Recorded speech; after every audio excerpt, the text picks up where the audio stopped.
कि इस मोबाइल को बनाने वाला अवश्य ही कोई व्यक्ति है। जी हाँ। क्या आप यह मानते हैं कि जिसने मोबाइल फोन बनाया वो बुद्धिमान नहीं था? नहीं, मैं ये नहीं मानता कि मोबाइल बनाने वाला मूर्ख है। वह बुद्धिमान ही होगा जिसने ये मोबाइल बनाया है। तो इसका अर्थ ये हुआ कि एक बुद्धिमान व्यक्ति ने इसका निर्माण किया।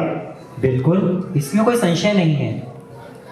क्या आप ये मानते हैं कि जिस बुद्धिमान व्यक्ति ने इसका निर्माण किया वो बिना किसी उद्देश्य से किया? ऐसा कैसे हो सकता है? जब भी बुद्धिमान व्यक्ति कोई वस्तु बनाएगा तो उसका उद्देश्य अवश्य होगा। बहुत बढ़िया, आप आध्यात्मिक विज्ञान समझ रहे हैं और अपनी बुद्धि का सदुपयोग कर रहे हैं। धन्यवाद।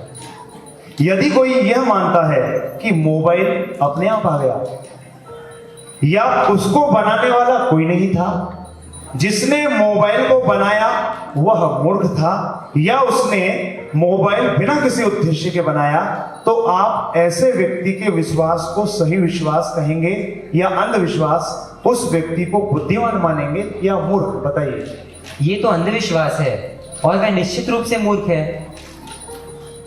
जैसे कि मोबाइल का कोई रचयिता है तो निश्चित रूप से बुद्धिमानी से रचित किसी भी वस्तु का रचयिता होना अनिवार्य है। इस प्रकार विशाल सृष्टि एवं अद्भुत शरीर का रचयिता भी अवश्य होना चाहिए।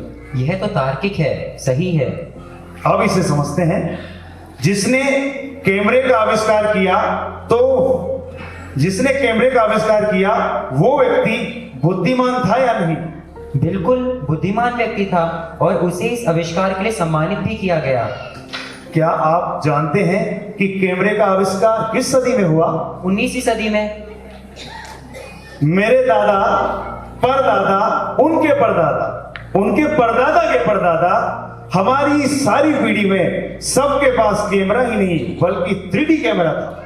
क्यों मजाक कर रहे हो आप? कैमरे का आविष्कार तो 19वीं सदी में हुआ है और 3D कैमरा 20वीं सदी में आया है, और आप कह रहे हैं कि आपकी समस्त पीढ़ी के पास 3D कैमरा था। विवेक जी, मैं मजाक नहीं कर रहा, मैं सत्य बोल रहा हूं।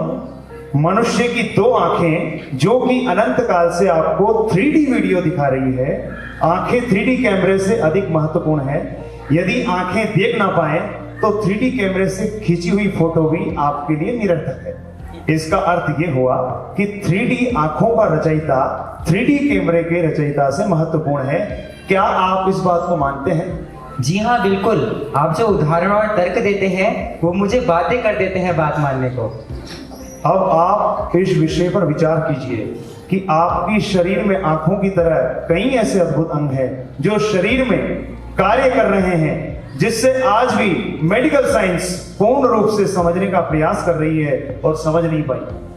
आज भी लाखों की संख्या में शोधकर्ता इस शरीर एवं इस ब्रह्मांड के रहस्यों को समझने में लगे हैं। सोचिए क्या बुद्धि होगी उस व्यक्ति की जिसने इन सब की रचना की, और ये रचना किसी उद्देश्य के बिना तो हो ही नहीं सकती।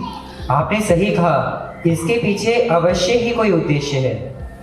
ये उद्देश्य किससे पता चलेगा? क्या आपने कभी विचार किया? जिसने इसे बनाया।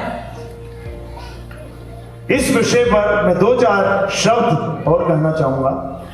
इसी प्रकार से आप देखिए, आंखों में लेंस लगाओ, छवि आंखों के अंदर उल्टी पड़ती है पर हमें सीधी दिखती है और उसके रंगों को पहचानने की क्षमता होती है। हमारे शरीर का संतुलन रखने वाला अंग कानों में है, ना कि पैरों में। जीवा के अलग अलग भागों में अलग अलग स्वादों को छपने की क्षमता होती है। धरती सूर्य के चारों ओर घूमती है और अपनी कक्षा में स्थिर रहती है। सौर मंडल में इतने ग्रह अपनी अपनी जगह पर नियत कक्षा में नियत समय पर घूम रहे हैं। 1000 वर्ष बाद सूर्योदय किस समय होगा इसकी गणना आज की जा सकती है।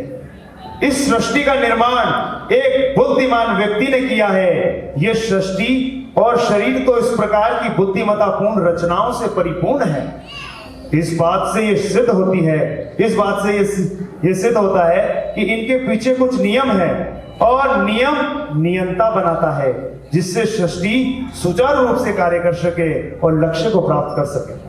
क्या अब आप इस बात को मानते हैं कि कोई ना कोई तो बुद्धिमान व्यक्ति होगा जिसने इस सृष्टि और शरीर की रचना की? आपकी तर्कपूर्ण बातें तो मुझे यह मानने पर विवश कर रही हैं। जय गौरव। तो आप जो कागज देख रहे हैं इनके हाथ में, ये इसलिए है कि किसी को मालूम नहीं है किताब के अंदर क्या है। तो इनको भी मैंने 2 घंटे पहले ही कागज दिया कि ये किताब के अंदर एक पर्टिकुलर पार्ट है जिसके अंदर कि हम ये सिद्ध करने की कोशिश कर रहे हैं कि एक रचयिता है, एक नियंता है। जो इस बात को नहीं मानते वो हकीकत में बुद्धिमान कैसे कहलाए जा सकते हैं। ये मानना कि मेरे पिता नहीं थे, मैं ऐसे टपक गया, इसके लिए बड़ी जबरदस्त श्रद्धा की जरूरत है। इसको अंधविश्वास कहते हैं।